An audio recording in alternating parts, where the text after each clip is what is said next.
Hello, hello and welcome to the channel. Ouais, il est un petit peu tard, j'ai les yeux rouges. Mais j'ai l'impression que j'ai les yeux rouges un peu beaucoup ces derniers temps. Je pense que c'est peut-être parce qu'il fait très froid, ça faudrait que j'achète de la visine, je sais pas. Mais peut-être que je parle trop. Alors, ambiance un petit peu différente. Là, je prépare l'étoile pour Miami. Je suis un petit peu en retard. Alors, je vais faire une série de manuscrits un petit peu comme cela, mais ça, c'est les anciennes séries où j'écrivais dans la peinture. Mais disons que ce sera plus comme un peu ce que je faisais sur les murs, où je peins avec le pinceau. Et l'idée, c'est de faire ces œuvres avec des manuscrits sur du tissu, du wax. Un peu comme ça, mais avec que les écritures. Et donc voilà, alors là, j'ai fait les châssis. Il y en a ici, il y en a là. J'en ai d'autres ici. On a un petit peu plus grand là sur les spin paintings. Et alors celui-là, la toile est déjà montée sur le châssis, ici. Et donc ce sera une sorte de grand manuscrit. J'ai pas encore les couleurs, je sais pas.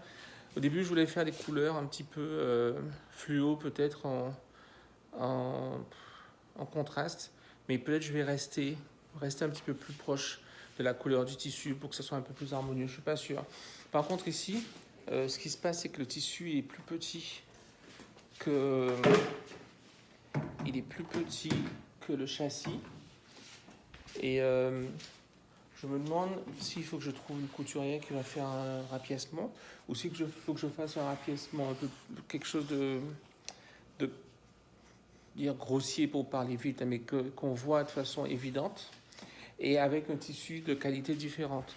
Alors j'ai essayé de faire ça une fois avec une autre toile qui est assez ancienne et qui a donné un peu ce look ici là.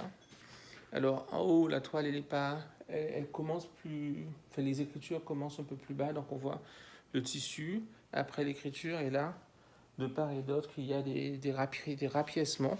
Donc c'est la fois la plus c'est ce que j'ai de plus proche de ce que j'ai envie de faire. Donc pour l'instant, c'est un peu une façon que j'ai de travailler, c'est-à-dire que je commence à travailler sur des projets et j'y vais pas à pas. Je mets d'abord déjà par exemple là, acheter le premier bout de tissu. Je n'ai pas acheté plusieurs en même temps. J'aurais pu, pour faire des économies de temps, en acheter 3, 4 tout de suite des coloris ou des imprimés différents. Comme ça, j'aurais pu monter les toiles tout de suite.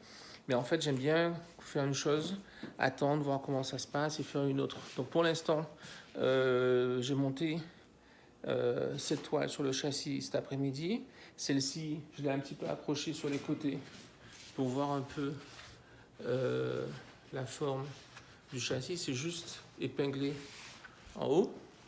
Et puis, je vais essayer un petit peu, en tournant en rond dans l'atelier, essayer de voir ce qui va de ce côté-là, quel genre de toile. Est-ce que c'est une toile? Est-ce que c'est du wax? Est-ce que c'est un tissu brillant? Est-ce que c'est un tissu chinois? Est-ce que c'est plutôt de l'ameublement plutôt occidental?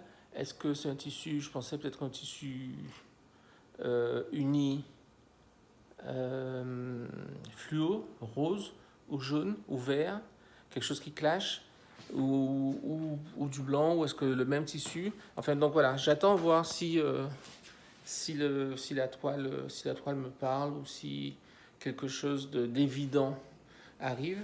Et sinon, on va forcer un petit peu comme un accouchement. Si ça n'arrive pas, on le déclenche. Sinon, demain dans la journée, on va forcer à prendre une décision. Mais j'aime bien attendre voir si quelque chose arrive de façon évidente. Merci, j'étais là, je suis plus là.